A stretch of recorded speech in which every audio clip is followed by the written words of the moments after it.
Just what challenges do Illinois present, and what's jumped out about what they do with their kind of new personnel they brought on? Yeah, a lot jumps out on problems that they can cause. First of all, they play with a lot of pace. We're going to have to do a good job getting back in transition. They really share it. They do a good job.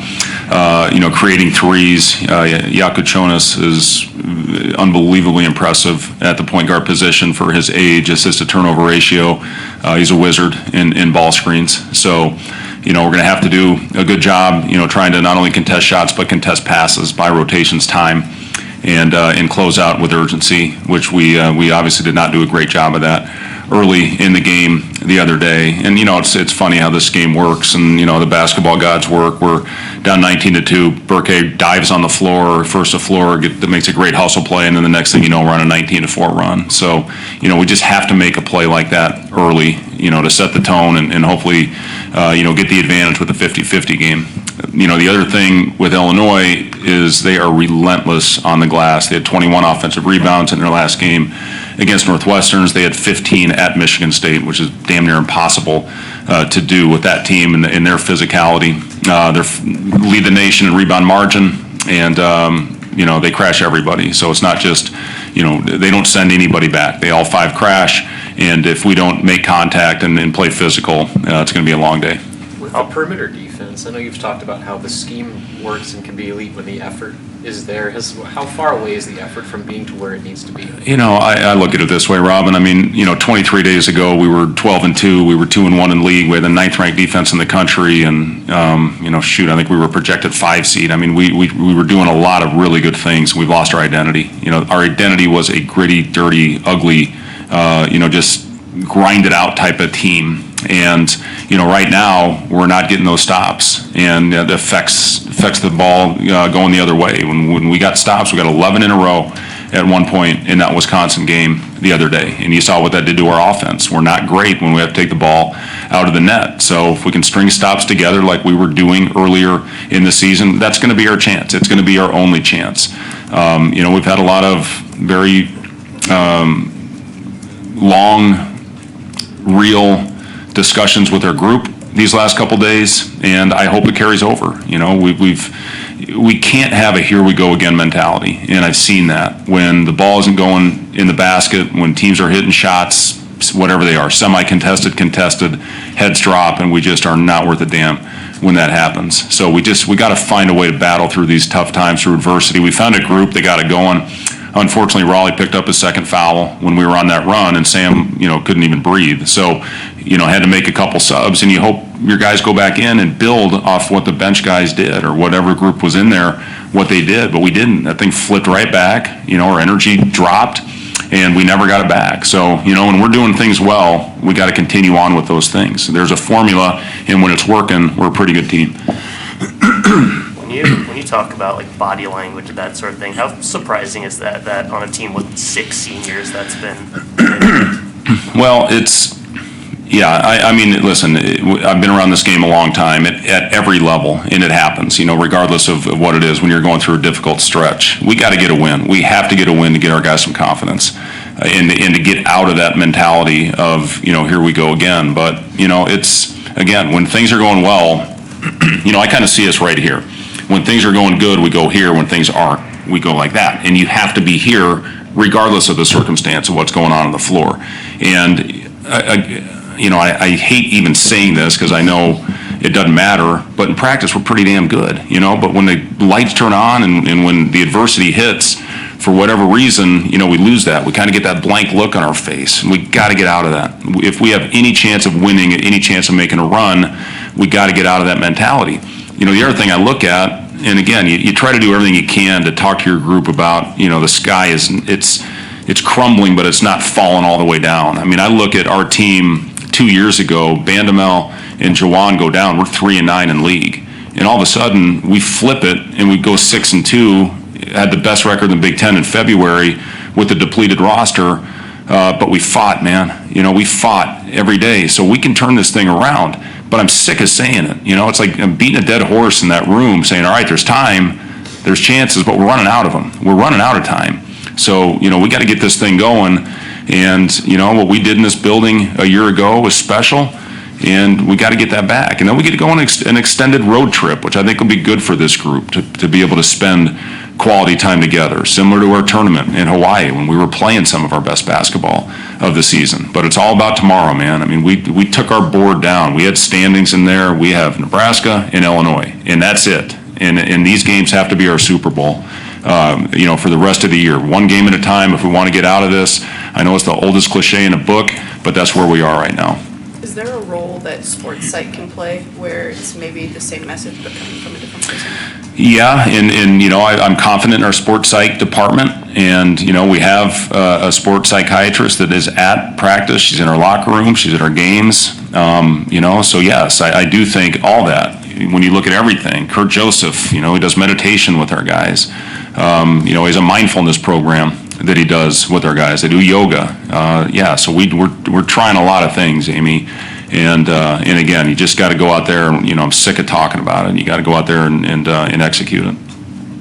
Are there any players specifically who have maybe done a better job of not getting that blank look and staying with? I've talked a lot about Juwan, this season. And if you would have told me 3 years ago when we got Juwan, if he would be the one that would emerge into this, I'm not sure I would have believed it. But I'm proud of the kid, man. He has really done a great job of being the constant voice, and we needed that with no Rink, with no Josiah, with no Casey. CJ was a good leader for us a year ago. I mean, we lost, a lot of really strong voices that aren't there anymore. But I give Juwan credit. He's the guy every day I know that comes in here. And the other guy, we watched. Again, you're searching for something to try to get them going, keep their spirits. We showed some clips from earlier in the year of our bench, just how engaged and how much everybody's pulling, whatever their role is, pulling for each other. And the guy I give a lot of credit to is Jeff Grace.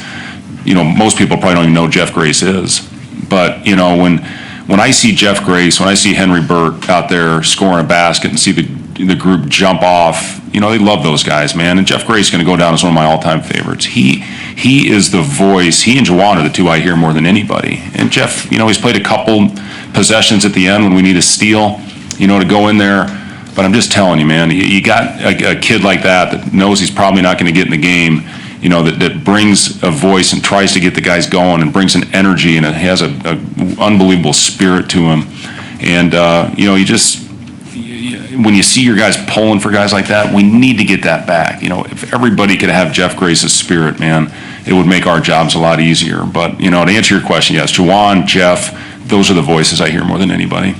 You've two starting lineups the last two games. Have you gotten any closer to figuring out kind of like who that core you want to open games with? Well, it's going to be different probably every game, Robin. It's going to be matchups. It's going to be who's got it going. We'll make that determination, give it one more look, go back and watch film from practice today, and then make the final decision before shoot around tomorrow. Going off of that, how do you, balance someone like Rollie who seems to be getting a little confident in his role off the bench, but at the same time, you guys have probably been at your best with him on the court and maybe need him to start. How do you sort of balance that? I don't recognize you without your hat on, first of all. But yes, Raleigh's playing as good a stretch as he's had since he's been here. I've been really impressed with the mentality that he's brought, and he handled the change in role like a champion. And again, you look at what happened last game. If unfortunately he picked up that second foul, and in that run, our best shooter missed a couple open threes. We'll take that shot every day. We should have had a lead when we fought back, and then who knows what happens. But unfortunately, Rollie picked up that second foul. But I thought he really was the catalyst in that run of getting us open shots. He found Connor in transition a couple times, got downhill into the paint, hit a couple shots, guarded. So yes, Rollie, I've been really proud of him, how he's played. And we get 11 games left, guys. I mean, we got a lot of games, and again, it might be different. Braxton didn't play last game. He's going to have games where he's going to start. There may be, other games based on matchups where it does happen like it did the other day. So, everybody's got to be ready. When your name's called, go make a positive impact on the game. Make winning plays and have a great attitude. What's the next level, or is there something with Brice that you'd like him to focus on to help you out of this rut? Yeah, I mean, obviously Brice has a lot of responsibility, and that goes with being the best player on the team. And, when I look back on his season, when you look at Hawaii, when you look at Indiana, I mean, he's as good as any player in the league. at that time. And there's a lot of attention on him right now, rightfully so. He's a hell of a player and an unbelievable talent. Consistency, being better on the ball. He was as good as anybody guarding the ball. Our defensive numbers skyrocketed when we made a change a year ago and started him at the point.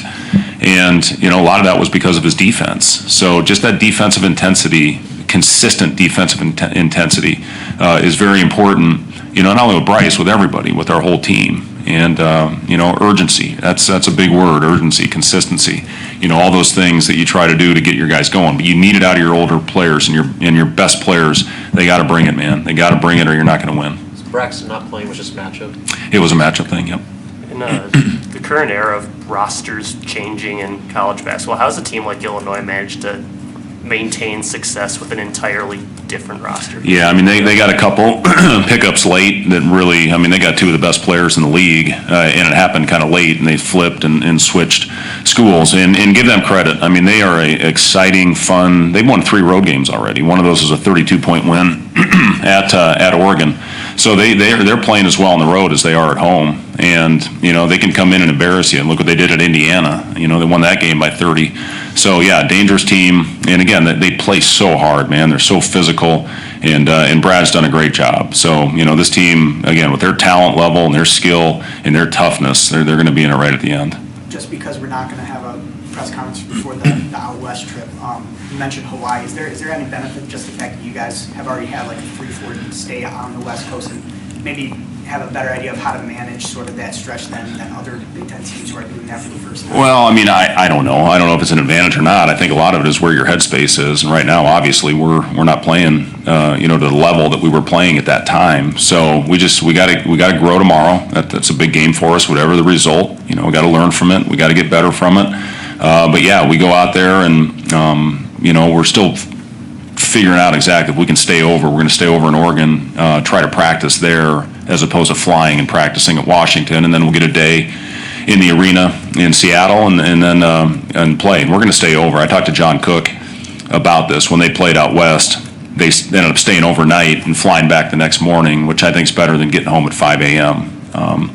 Back in the old NBA days, you did fly back after the game, but you only had a day and then you had to play, so you almost had to do that. But man, that was a hard game.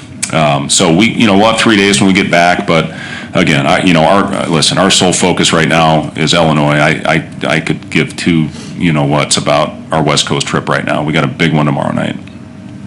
Thanks for Coach. Thanks, guys.